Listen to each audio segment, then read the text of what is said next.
सुबह के 9 बजे दुकान खोलते ही कस्टमर की काफ़ी लाइन लग जाती थी। आज जैसे ही रेशमी ने दुकान खोली तो लाइन में 3 लोग से ज़्यादा नहीं थे। रेशमी ने फटाफट 2 लोगों का काम निपटा दिया।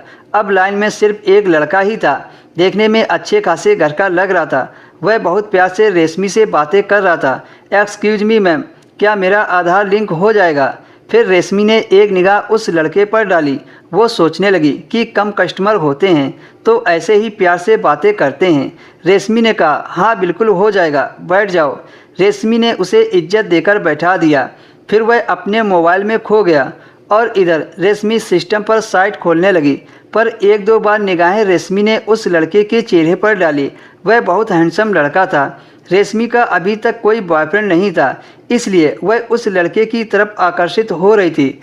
फिर रेशमी ने 5 मिनट के बाद उसका फॉर्म भर दिया और रेशमी ने 100 रुपये फीस के मांगे, लेकिन उसने रेशमी को 200 का नोट थमा दिया। चेंज ना होने के कारण रख लो मैडम बोलकर वह जाने लगा। रेशमी ने तुरंत रोका क्योंकि वह किसी से एक्स्ट्रा पैसा नहीं लेती थी। दोस्तों, अगर आपने अभी तक वीडियो को लाइक नहीं किया है तो वीडियो को लाइक कर दीजिए और हमारे चैनल को भी सब्सक्राइब कर लीजिए। प्लीज़ अपने 100 रुपये ले लो, रेशमी ने चेन देते हुए बोला, लेकिन उस लड़के ने लेने से मना कर दिया और वह दुकान से चला गया।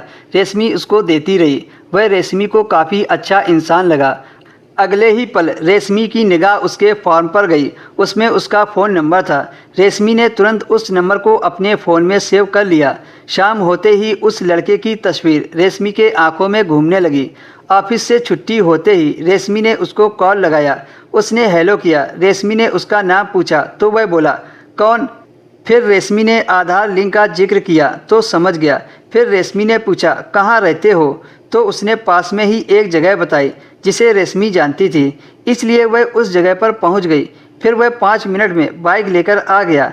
रेशमी ने उसको देखकर मुस्कुरा दिया और हाथ मिलाने के लिए उसके सामने बढ़ा दिए। उसने रेशमी से हाथ मिलाया और पूछा, मैडम ऐसी क्या ज़रूरत थी जो आपने मुझे याद किया? रेशमी ने धीरे से कहा, तुम अच्छे लड़के लग रहे हो, इसलिए मैं तुमसे मिलने के लिए आ गई। क्या मेरे आने से आपको कोई परेशानी है? उसने कहा, नहीं नहीं, कोई परेशानी नहीं है।